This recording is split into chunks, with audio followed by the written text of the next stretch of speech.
Rowdyism police అరాచకాలు చాలా రోజులు జరగాలి. బాగా ఆలోచన చేయండి. రాబోయే మీటింగ్కి ఇందిరాగాంధీ మీటింగ్కి ఎంతమంది చూసారు? కలిపి ఎంతమంది అటెండ్ అయ్యారు? చాలా తక్కువ మంది ఉంది. ఇందిరాగాంధీ 1982లో కలిగికి వచ్చింది. 1982లో ప్రధానమంత్రి గారు కలిగికి వచ్చింది. 83లో గురంకొండకు వచ్చింది. దాని ముందర 2-3 సార్లు వచ్చింది.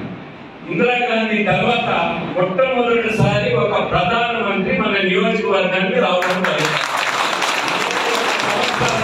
42 సంవత్సరాలు, 42 సంవత్సరాల తర్వాత గురంకొండ అయితే 41, కలిగిరి అయితే 42 సంవత్సరాల తర్వాత ఒక ప్రధానమంత్రి మన మీటింగ్కి వస్తుంది.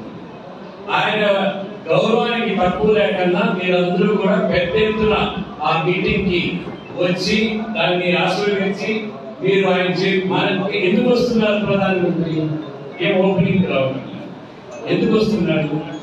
ఓటు అడిగేదానికి, మీ అందరినీ ఓటు అడిగేదానికి, రాజంపేట నియోజకవర్గంలో ఓటు అడిగేదానికి ఇక్కడికి వచ్చి మీ అందరితో మాట్లాడి ఓటు అడిగేదానికి, ఒక పక్క కమలాన్ని చేసి భారతీయ జనతా పార్టీ గెలిపియాలని కోరేదానికి, ఇంకో పక్క సైకిల్ గురించి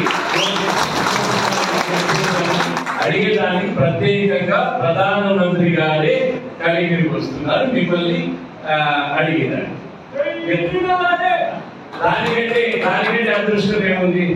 అందుకని పెద్ద ఎత్తున మీరందరూ కూడా దగ్గర కాబట్టి పెద్ద సంఖ్యలో వచ్చి వేడి ఉంది. ఇప్పుడు కూడా చెమట అంటాం.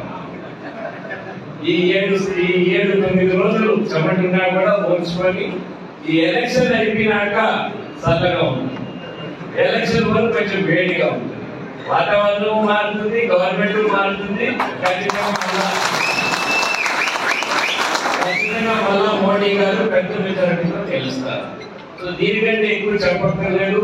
నాయకత్వం ఇంకా బాగుంది. కేవీపల్లి మండలంలో ఈ నాయకులు గట్టిగా ప్రయత్నం చేసి, కృషి చేసి పెద్ద మెజారిటీ వచ్చేట్టుగా మీరు చేయాల్సిందిగా కోరుకుంటూ, నేను ఒక పక్క పార్లమెంటు మొట్టమొదటి రోజు పార్లమెంట్ వస్తుంది.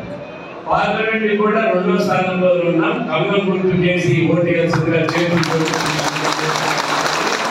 అదేవిధంగా అసెంబ్లీ కూడా కిషోర్ కుమార్ రెడ్డి కేసి సైకిల్ గుర్తు కొట్టేసి